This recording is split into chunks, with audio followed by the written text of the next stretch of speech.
چون زده به تیشه درخت هویت مرا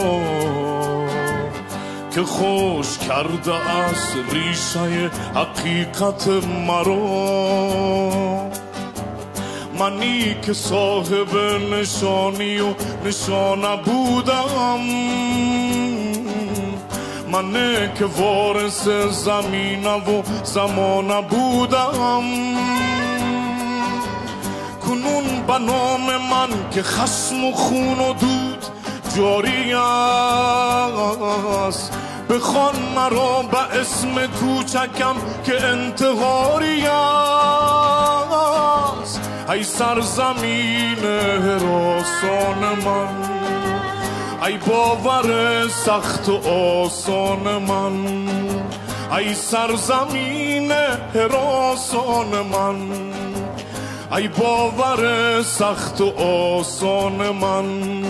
نام تو را کس به خاطر نداشت، نام تو را کس به خاطر نداشت. یادت بخیر ای خراسان من، یادت بخیر ای خراسان من.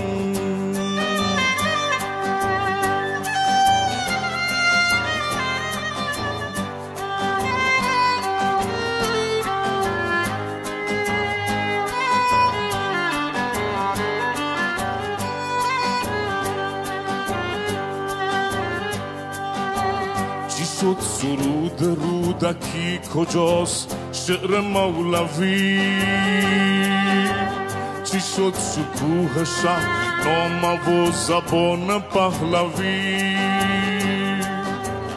نه حافظی کنار تو، نه سعدی مقابلت،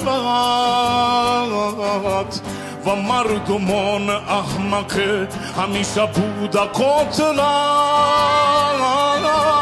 وطن بدون نام تو برای من وطن نبود، و نام این وطن دروغ بود مال من نبود.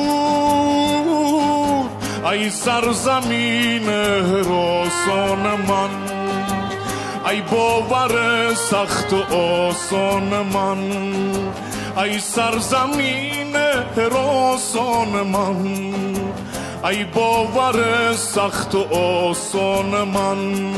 نام تو را کس به خاطر نداشت، نام تو را کس به خاطر نداشت. یادت بخیر ای خراسان من، یادت بخیر ای خراسان من.